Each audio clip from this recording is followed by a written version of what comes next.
Hello and welcome to the fifth class in our course on the first half of the Old Testament.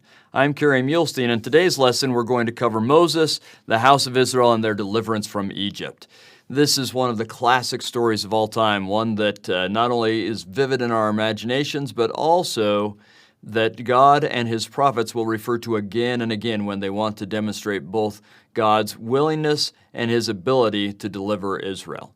It's got a lot of powerful messages in it. And as with the last several lessons, those messages are carried predominantly through the story. The narrative is where we will learn the lessons that we need to learn. And so let's see if we can connect our storyline from where we were last time with Joseph and Jacob into where it begins this time with the book of Exodus. And there's about a 400-year gap in between the end of Genesis and the beginning of the book of Exodus. So we know that story that there's the tearful reunion between Joseph and Jacob, and all of Jacob's family moves down to Egypt and they stay there and they grow in number. So many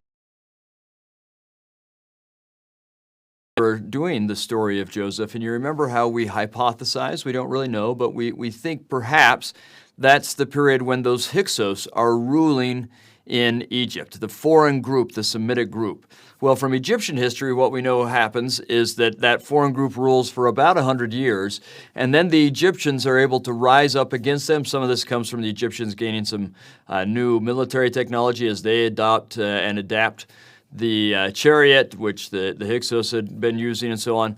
And they rise up and they chase the Hyksos out of their country. And they, in their cultural memory, they hate this time period. They can't talk about the Hyksos as just saying the Hyksos. They say the vile, filthy, foul Hyksos and so on. They hated that foreigners were ruling over them. And so they chased them out and even chased them up into the southern Canaan area and wanted to do everything they could to make sure that that never happened to them again. That may be the setting for what we read in the book of Exodus when it says, "A Pharaoh arose who knew not Joseph." That may not mean that he just had never heard of him, but that he didn't actually like anyone who was Semitic, and that had helped a Semitic group start to rule in Egypt. And so this would explain part of why we suddenly get this group, the Israelites, being in favor to suddenly so out of favor and being enslaved. And the Israelites the Egyptians are actually worried about the Hyksos and a Semitic group coming back in and trying to invade again. So the last thing they need is what often would be called a fifth column, a group inside of Egypt that would help the group coming from outside of Egypt. So they're worried about the Israelites if this is the historical scenario that's going on in the biblical story. We don't know, but it makes a lot of sense. It works really well. One way or the other, we know that the Israelites are enslaved and are building all sorts of cities and other things for the Egyptians. And that's where our story picks up. And I just want to highlight that our story has as its theme in the text, as we read the book of Exodus, and especially the first part of the book of Exodus, the theme or motif of deliverance is really, really strong, and it starts right away. So let's just look in Exodus chapter 1, verse 15 and 16. "The king of Egypt spake to the Hebrew midwives, of which the name of one was Siphrah, and the name of the other Puah. And he said, When ye do the office of a midwife to the Hebrew women, and see them upon the stools, if it be a son, then ye shall kill him. But if it be a daughter, then she shall live." So we know from depictions that a lot of birthing or delivering of children in Egypt happened as they sat on either bricks or some kind of stool, might be a decent translation. They would squat raised up above the ground a little bit as they gave birth. And so that's what it's talking about as they sit upon the stools. And so he's asked these Hebrew midwives to kill any of the sons that are born. We're going to now read verse 17, and I think there's some real power in this. In verse 17 we read, "But the midwives feared God." Let's just stop there. That's who they really fear, more than Pharaoh. Pharaoh's pretty powerful, the most powerful person in the world at the time. But they fear God more than Pharaoh. We could say they let God prevail in their lives more than Pharaoh. And they did not do as the king of Egypt commanded them. So they're having to choose between the king of the universe and the king of Egypt, and they choose the king of the universe. But they saved the men children alive. So immediately that theme of deliverance starts, where there are sons who are supposed to die, and they don't because of these faithful, faithful women. And we get the story continuing as we go on, verse 18. And the king of Egypt called the midwives and said unto them, Why have you done this thing and have saved the men alive? And they say, Well, the Israelite women, they just give birth so quickly. We're never even there. We don't have the chance. I love verse 20. Therefore God dealt well with the midwives, and the people multiplied and waxed very mightily. And it came to pass, because the midwives feared God, that he made them houses. That means that they became prosperous, numerous, well-known, and so on, that they were blessed mightily. And so we see what happens when you fear God more than man. But Pharaoh is going to say, he's going to charge all his people, saying, Every son that is born ye shall cast into the river, and every daughter ye shall save alive. So now the Egyptians themselves are given the task. Since the Israelites won't kill their own children, the Egyptians are given this task. And so lots and lots of baby boys are dying. And this brings us back to this theme of deliverance, where we get a boy named Moses, born into a family. He has an older brother and an older sister, Aaron and Miriam, born into this family, and he is destined to die. It's his lot to die, but he will be delivered. Initially by his mother, who hides him and tries to take care of him for a while. I can't imagine what it's like to live in that kind of fear. Oh, is anyone hearing him cry? Is anyone hearing what's going on? But at some point she realizes that that's not going to work for long term. And I have to believe that she's inspired to hide Moses in the bulrushes, is the translation. This is the kind of reeds that grow along the Nile. This picture is taken there at the banks of the Nile. And so it's in this kind of stuff that she hides him in a basket. I have to believe she's inspired. It doesn't seem to me like my first choice of, oh, I'm going to save my baby. I know, let's put him in a basket in the Nile. Right? I think she must be inspired. She may have recognized there's a certain place where the Egyptian women and the Egyptian royalty come to bathe or to get in the Nile, that maybe something along those lines are happening, or maybe it's just pure inspiration, I don't know. But in any case, she puts him in this basket, and sure enough, the daughter of Pharaoh came down to wash herself at the river, and her maidens walked along by the river's side. And when she saw the ark among the bulrushes, she sent her maid to fetch it. And when she had opened it, she saw the child, and behold, the babe wept. And she had compassion on him, and said, This is one of the Hebrews' children. Then said his sister to Pharaoh's daughter, Shall I go and call thee a nurse of the Hebrew women, that she may nurse the child for thee? And Pharaoh's daughter said to her, Go. And the maid went and called the child's mother. So this is a wonderful thing. His mother gives him away, and yet she gets to be his nurse. And that's a fantastic thing. Typical age for weaning in ancient Egypt at the time is around 3 years old. So she's going to spend the first 3 years with her son, maybe longer. She might take a little longer to wean, I don't know. That's a wonderful thing, so that Moses probably is raised with some knowledge of the beliefs of his people and who he is. We don't know for sure. Most of the movies depict it as if he's completely surprised. I'm not so sure that's the case. In the end, we don't know. But we do know what a tender thing that his mother is able to nurse him, probably for about 3 years. In any case, the next thing we find out about Moses, he's an adult. And really the first thing we find out about Moses is a somewhat disturbing story, because the first thing we know adult Moses does is he slays an Egyptian. That's not usually how stories about prophets start. Right? This is going to be one of the greatest prophets of all time, one of the greatest men of all time, and his story starts, well, let's read it and then see if we can make some sense of it. We're in chapter 2, verse 11. And it came to pass in those days, when Moses was grown, that he went out to his brethren and looked on their burdens. And he spied an Egyptian smiting an Hebrew, one of his brethren. And he looked this way and that way, and when he saw that there was no man, he slew the Egyptian and hid him in the sand. So, and then, well, verse 13, he went out to the second day, and behold, 2 men of the Hebrews strove together. And he said, well, all right, let's actually come back to that story in just a second. We've got the story of him slaying this Egyptian, and it says he looks this way and that way. Now, we have that phrase used a couple of other times, and it's usually looking, it's often the Lord saying, I'm looking to see is someone else going to come and do something about this situation. If not, I will do something about the situation. Isaiah uses it that way and a couple of other times. So we have this notion that as you look this way and that way, you're looking to see, is anyone going to do something about this? No, I will do it. That is probably the case with what's going on with Moses. I don't know, but here's what we can do to try and figure it out. We have so little data, let's use the data that we have to try and figure out what's going on with Moses. Before his call at Mount Sinai, we really only know 3 stories about Moses. One of them is this one that we just read, and the other one is the one that follows immediately after that, where it says, he went out the second day, and behold, two men of the Hebrews strove together. And he said to him that did the wrong, wherefore smitest thou thy fellow? And he, meaning the person who was in the wrong, said, who made thee a prince and a judge over us? Intendest thou to kill me, and also as thou killedest the Egyptian? And Moses feared and said, surely this thing is known. Now that's when he's going to have to run away, because it's known that he's killed this Egyptian. But let's look at Moses' motives in this story. We don't know his motives in the first story, but we know his motive in this story. He talks to the person who did the wrong and tries to set it right. That seems to be Moses' motive. Then Moses runs away, and the next thing that happens is he comes to a well, and we say in verse 16, the priest of Midian had 7 daughters, and they came and drew water and filled the troughs to water their father's flock, and the shepherds came and drove them away.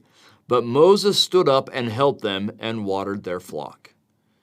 Right, so that's the next thing we know about Moses. So we have these 3 stories, and then, of course, he's going to get married. But we have these 3 stories, and in 2 of them we know his motives, and in both cases it's Moses standing up for someone who is being wronged and trying to right that wrong. That seems to be one of Moses' outstanding characteristics, one of the driving forces in his life. And so I'm just going to assume, I don't really know, but I'm going to assume that that's what's going on in the first story as well, where he sees, or he slays this Egyptian after he looks this way and that way. I think he sees something going wrong, and he tries to right the wrong, and a death happens in there. In any case, he's going to end up staying with these Midianites. So let's ask this question: who are the Midianites? If we were to go back to Genesis and we read where Sarah dies, Abraham married someone else after that, and her name was Keturah. And one of the children of Abraham and Keturah is a man named Midian. And the Midianites are descended from Midian, and so from Abraham and Keturah, and they have the promises and apparently the covenants of the Lord, because we learn in latter-day Revelation that Moses is ordained a high priest in the Melchizedek priesthood by the hand of his father-in-law, Jethro or Ruel, he's called both names, but by the hand of his father-in-law. So his father-in-law must have the covenant and priesthood ordinances. So he's living with the Midianites, and he marries one of Jethro's daughters, Zipporah, and they seem to be having a nice life. They have 2 children, and as he's tending his flock, he comes up to Mount Sinai. Now, we don't know exactly where Mount Sinai is, but this is the traditional Mount Sinai, and it works very well. I've spent a lot of time looking at different possible Exodus routes, and we really don't know for sure, but this is probably the best candidate. That doesn't mean it's the one, but it's a very good candidate. So we'll use a lot of pictures in this lesson and the next from this Mount Sinai, the traditional Mount Sinai, to just kind of give us a chance to try and picture what's going on, even if this isn't exactly the right place. So he goes up to Mount Sinai, and he sees this bush that is burning. Now, in some ways, the miracle is that there's a bush at all. This is the only bush I found when I hiked around Mount Sinai for a day. I was glad to find this bush. That's the miracle, that there's a bush. But, and maybe this is the descendant of that bush. I don't know. But in any case, we have this bush, and Moses describes it as burning, but it's not consumed. And we have to try and figure out, what does that mean? And I think that means that it is full of light, as if it were on fire, but it's not really on fire. It's not being consumed by the fire. This sounds similar to some of Joseph Smith's accounts of his first vision. In some of them, he compares the light that he sees to the noonday sun. But in others, he compares it to fire. And that's not surprising. The 2 brightest things that they have in Joseph Smith's day or Moses' day are fire and the sun. So this seems to be, and in some of those, Joseph Smith, when he compares it to fire, he says he thought that the trees were going to catch fire, but they didn't. And that seems to me to be the same thing. It's so bright, it seems like it's fire, but nothing's actually consuming, so it's not a fire. That would be my guess, is that Moses sees a light, and this bush is full of this light, but that demonstrates that there's the presence of an angel there, and we'll learn that it's really God there. And he has this experience then where God calls him to deliver Israel. And he gives him signs and wonders to assure him that he is with him and that he will be able to deliver Israel. And we have this incredible conversation where Moses says, well, and Moses is pretty humble about this. He's not so sure he's the right guy and that he'll be able to do it, and God reprimands him. And Moses is saying, I'm slow of speech, and God says, who made your mouth? Right, reminding him, I can take care of this. And Moses eventually will have faith and believe God. But he says, in the midst of this God reassuring him story, he says, well, who am I going to say that you are when I go to the house of Israel and want to tell them that God sent me? Who am I going to say, what is the name of God? And God says, I am that I am, or at least that's the way we translate it. Let's look at that name. My personal opinion is that this is a prophetic name. Let's see if we can translate this and look at the grammar of what's going on behind this. So, in Hebrew, there is no present tense to be verb. There is a past tense and a future tense. It's not exactly past and future, but it's close enough. So the past tense of the verb is haya, which literally means he was. Okay, so that's how you would say this. But that's not what it says in the text. What it actually says is ehia. So in Hebrew, you put an aleph on the front, and so we're reading right to left, so it's the letter all the way to the right is an aleph. You put that on the front of the word both to designate that it's future tense and that it's first person singular. So ehia means I will be. And you actually see it if we were to go to Exodus chapter 3, and we look, it's in verse 14 that we say, and God said unto Moses, I am that I am. That's how it's translated there and is in just about every translation. But if we were to go up to verse 12 where God is starting to reassure Moses, and in verse 12 he says, and he certainly said, I will be with thee, the word is ehia, and that's exactly what we have in verse 14. Ehia, literally it says, I will be. All right, the phrase is ehia asher ehia, which literally translated is, I will be what or who I will be. And I actually prefer that literal translation. If you wanted to say I am, there's no present tense, so you typically, it's in Hebrew, if you're going to do present tense to be, it becomes kind of like me Tarzan, you Jane, right? You just leave out the to be verb, and it's assumed. So there's no way to actually say I am that I am. It would just be I. So this would be probably the best approximation of that, and it might be that I am that I am is a good translation, but I think it's prophetic. It is Jehovah, who will be Jesus Christ, saying, I will be what or who I will be. I will be the Messiah. I will be the Savior. Let's explore that just a little bit more, and I think you'll find a really interesting element to this.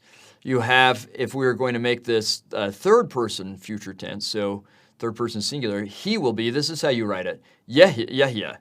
He will be is what that means. Now, interestingly, in very old Hebrew, that yod that's on the front, that's the letter that's on the very far right, it's a yod. It was the same as a vav. They look the same, just one is a little bit longer. So the yods, the vavs kind of in some cases evolved into yods. So if you were going to put this in an older time, you might write it this way. And the way you would pronounce this is Yahweh or Yehovah. The W and the V sounds can kind of alternate there. This is how you write Jehovah. Jehovah's name literally is He will be. And I think that's also a prophetic name, and it's part of what makes me think that Ehia Asher Ehia should be translated as I will be what I will be. Some people think that perhaps this is a causative. You can have a couple different vowels on Hebrew verbs to make it so you're causing something. So some people propose that this is I will cause to be what I will cause to be. I'm not opposed to that, but I actually just think that the most powerful and reading is the one that is literally what it says. I will be who I will be. It's not that important. In the end, what he's trying to tell him is I am existent and I will be existent. And he ties that in then with the name Jehovah. And just in a different tense as he is speaking. And so we understand that this is God or Jehovah. And let's take just a moment to pause and talk about that name on a larger scale for us. Jehovah, if you're not familiar with this already, it will help open some things up if you recognize that in the King James translation, when most of the time, almost all the time, when it says Jehovah, the King James translators, out of respect for the Jewish custom of not pronouncing that divine name too much, which I'm currently breaking, but out of respect for not pronouncing that divine name too much, wrote Lord, and to designate that it's all caps, that's Jehovah, they did it in all caps. You've got a big capital L and then small caps O-R-D. So anytime you see it written that way in the King James Bible, it means Jehovah. You can know that you're reading Jehovah there. Now, let's also stop and think about how we should understand the name or the title. Really, it's a title name, Jehovah. I find Latter-day Saints often struggle with this a little bit because we know Jehovah is Jesus Christ, but as you read the stories about Jehovah and what's going on with Jehovah, we find out that really it seems like it's talking about the Father most of the time. And I think that's actually the most accurate way to read this. At least in the Old Testament, I would say that the name Jehovah means Christ acting for and in behalf of the Father in what we call divine investiture of authority. So let's try and understand that by putting ourselves in the ancient world. And in fact, perhaps in the exact time of Moses' day. We don't know exactly when Moses is, but I think the best candidate is probably the Pharaoh of the Exodus is Ramses the Great or Ramses II. It could be some other pharaohs, give or take a couple hundred years there, but I think that's our best candidate. So we'll just use something from his day. Ramses II decides to come to a truce with the group way up north in what would be modern-day Turkey called the Hittites, and they've been fighting at the area in between them. They're in northern Canaan. A place called Kadesh has become kind of the dividing line, and now they're going to have a truce and draw up a peace treaty. So the Hittite king could come down to Egypt himself to do that, but that's a long journey, and then you stay there for a while, and you come back, and he's been away at battle and so on. He stays actually in Hatti and sends a representative. The representative gets to Egypt, and he does not introduce himself as whatever his name is. He comes and he says, I am Hattusilus III, great and mighty, beloved of the gods, and so on and so on and so on. Everybody knows he's not Hattusilus III, but he has been empowered to act as if he was Hattusilus III, and they will treat him as if he is Hattusilus III, and they will all honor him and what he agrees to as if he were Hattusilus III. That's a common thing. That's investiture of authority. That's a common thing in times where you couldn't travel so well. It's the original idea behind the Secretary of State in the United States. It wasn't so easy to communicate with France. You couldn't call them, and so a Secretary of State could represent the president. And so that's worth understanding. But Jehovah has divine investiture of authority. He represents the Father, and so he is acting for and on behalf of the Father as if he were the Father, and he wants us to think of it as if it were the Father. And so we will make the most sense out of the Old Testament if, as we talk about the Lord or Jehovah, if we think of it as the Father, knowing in the back of our minds that it's Christ acting as an intermediary representing the Father. So we keep that in the back of our mind, but think of it as the Father. That's how it's intended for us to think about it. And everything will start to make a lot more sense. So Moses learns this name, that it's Jehovah, and he is going to be sent to Egypt to deliver them, or actually to be God's representative as God delivers them. We know he comes to Pharaoh and pleads for his people to be let go, and Pharaoh doesn't like this very much, so he has them go back to their brick-making jobs where they mix straw with the mud to make bricks, and then typically, sometimes fired in a kiln, but most of the time sun-baked bricks. And here's a picture of some bricks from Egypt from around that time period, and you can see the straw sticking through and these sun-baked bricks. Actually, these ones are from Israel, from southern Canaan, about the time of Joshua, so when we still have the same group that learned how to make their bricks in Egypt. But I've seen similar ones in Egypt as well. So this is what they would have looked like. But Pharaoh says, I'm not going to give you straw. If you're going to start to ask to go, we're just going to make your life harder. And then they have to make the bricks by gathering their own straw in their spare time, which they don't have, right? So the idea is that this just gets more difficult. And now we get this contest that we call the plagues, a cycle of 10 plagues as God slowly convinces Pharaoh to let his people go. In the Hebrew Bible, or in the King James Version, it says that God hardened Pharaoh's heart, but in the Joseph Smith translation, it's changed to Pharaoh hardens his own heart as God continues to work with him. We could go through that whole story. I assume you know the story fairly well. I'd like to present it in a slightly different light today. I'm going to talk about this as the plagues are set up as divine conflict, a conflict between God and Pharaoh. And remember that Pharaoh is seen as semi-divine at this time and as a representative of the gods, and Moses is God's representatives. But in a way, this is a conflict between God and Pharaoh. You'll often find scholars who write about this as if it were a contest between God and lots of different Egyptian gods. And there's something to that, but I think there's a stronger case to be made to say that this is a conflict between God and Pharaoh. Let's look at some of the evidence for that. So in Exodus, the Lord says that he will get glory through Pharaoh as he's starting to bring about the plagues. So God himself says he's going to get glory through Pharaoh.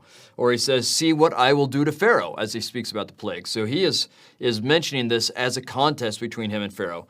In what is often called the Song of the Sea, this is Exodus 15, where you have Moses and Miriam singing praises to God for what they've done. Twice it talks about this as a contest with Pharaoh. And perhaps most convincing, we'll just read in Exodus chapter 9, verse 16, where God speaks of this exact thing.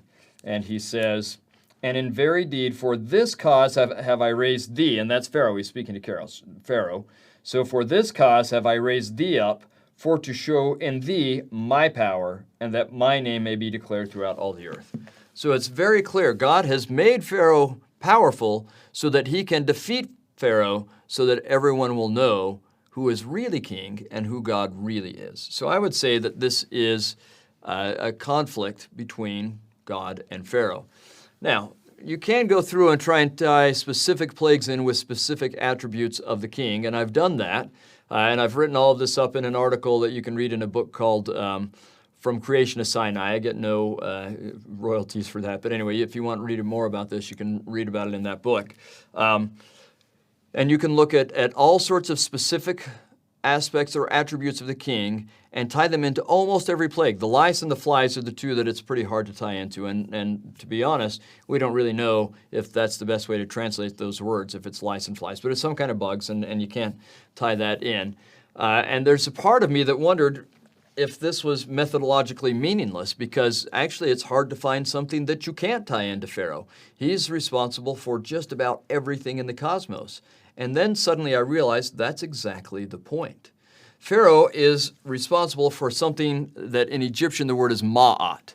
And ma'at is the correct order of things. Things happening the way they were supposed to happen, cosmically, socially, geologically, in every aspect and every element. So you might remember that when we talked about the fall.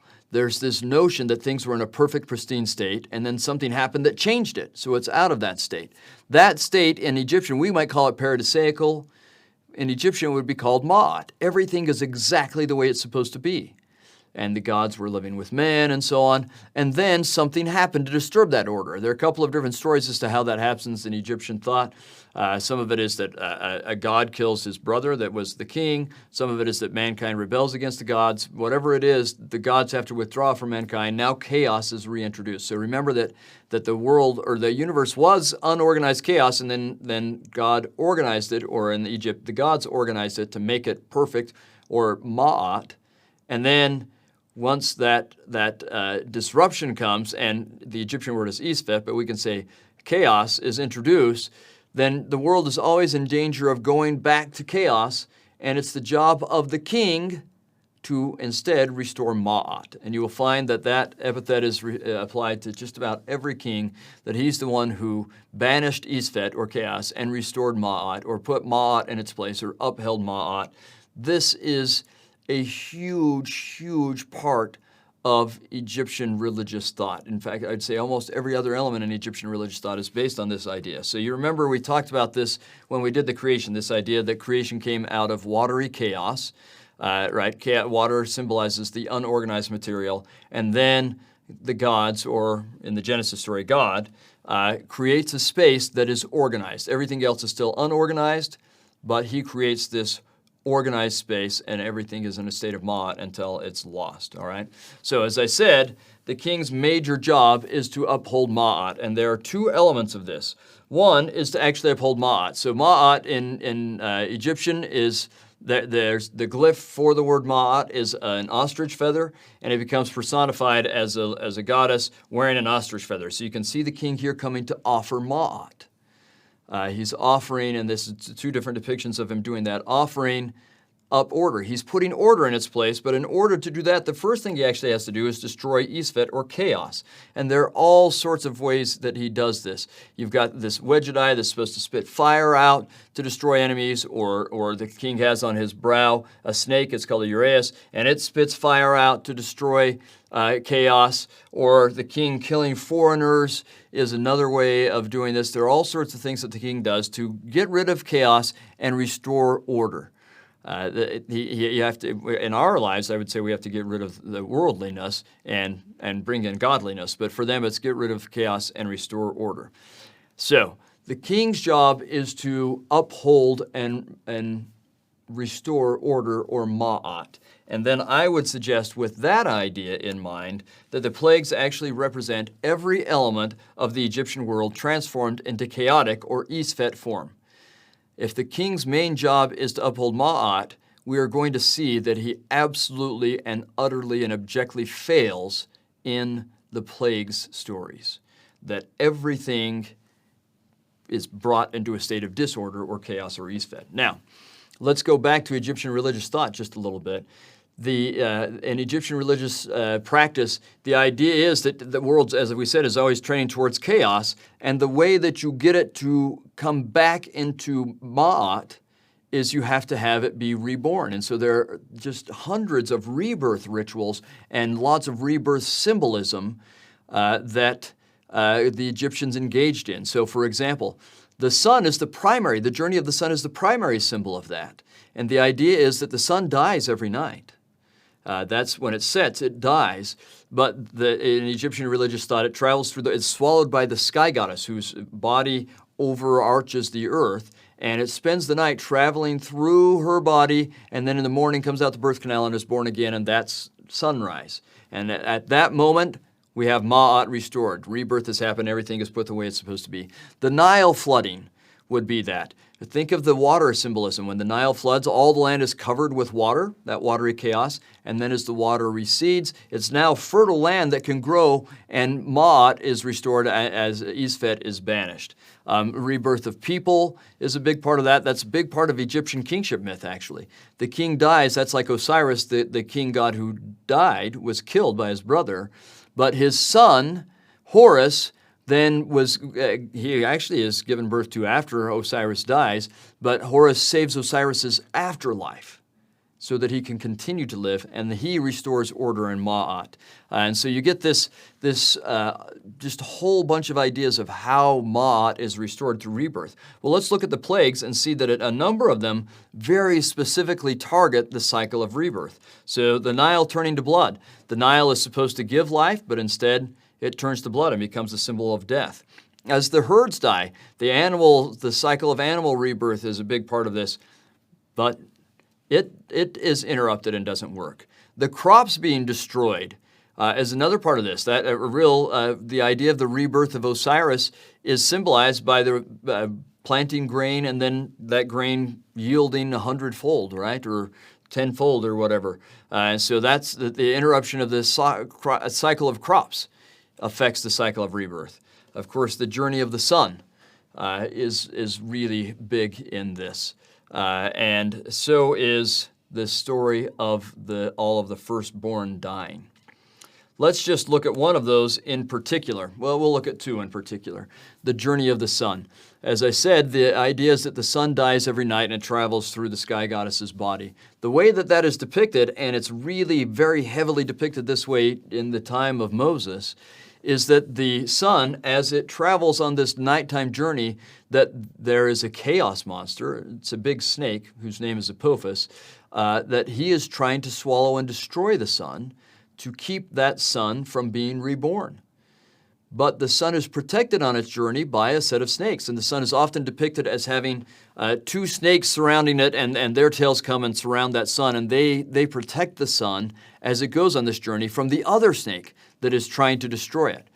And remember that we also said foreigners often are representative of chaos, and that's why the king killing foreigners is a symbol of destroying chaos. Well, think about what happens, and we don't think of this as a plague, but it's the beginning of the plagues narrative.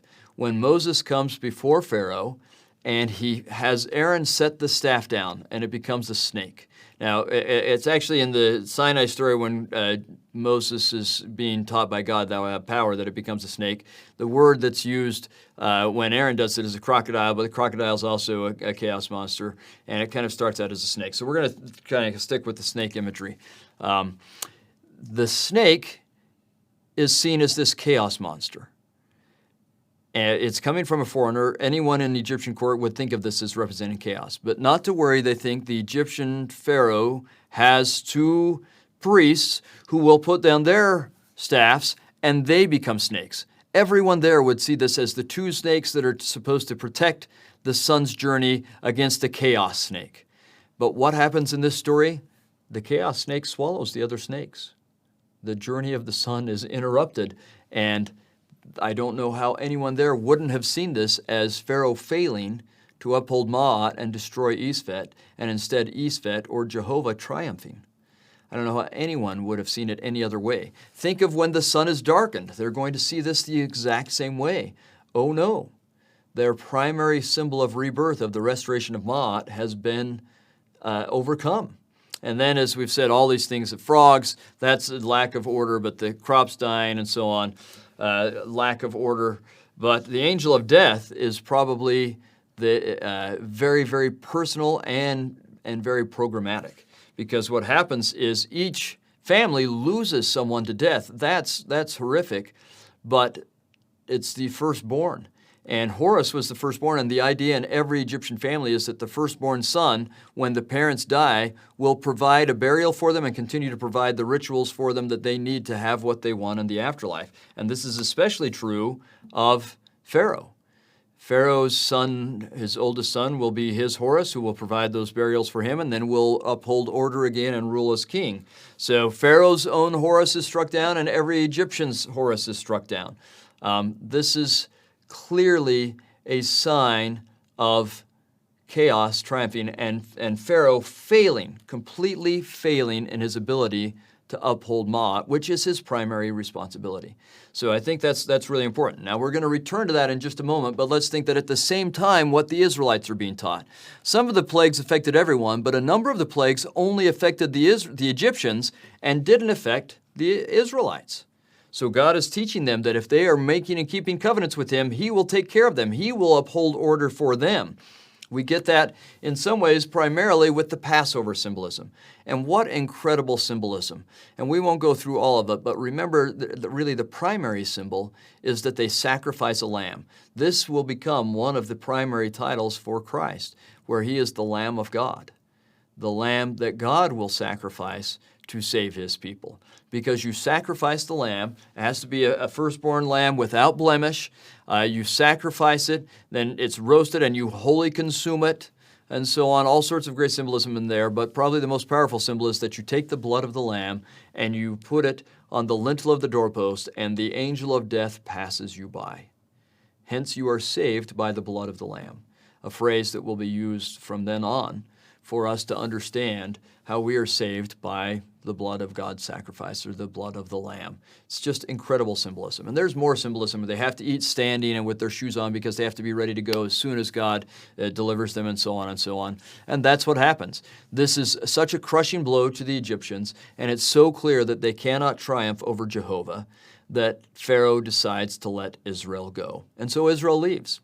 But after a while, I don't know if this is seen as too big of a blow, or if it's too many people recognize this as a problem for Pharaoh and he has to do something about it, but he changes his mind.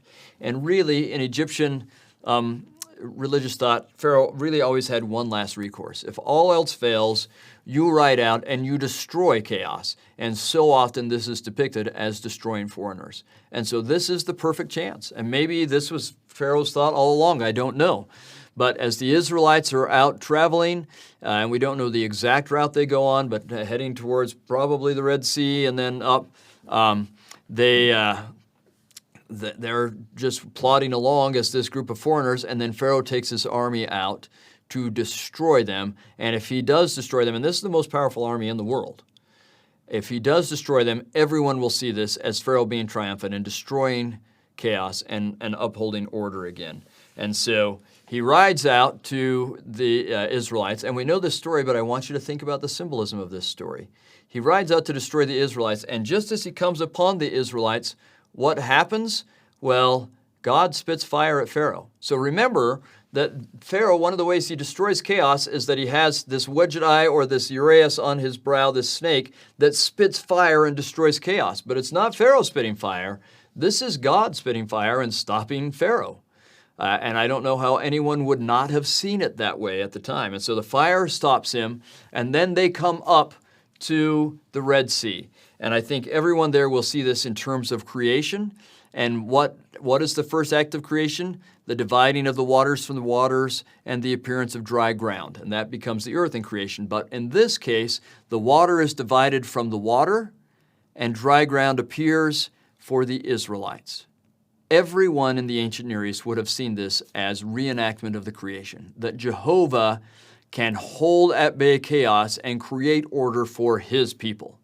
And once the Israelites have gone through, what happens? Pharaoh comes up to the water, and does it stay dry ground? Nope, we go right back to chaos.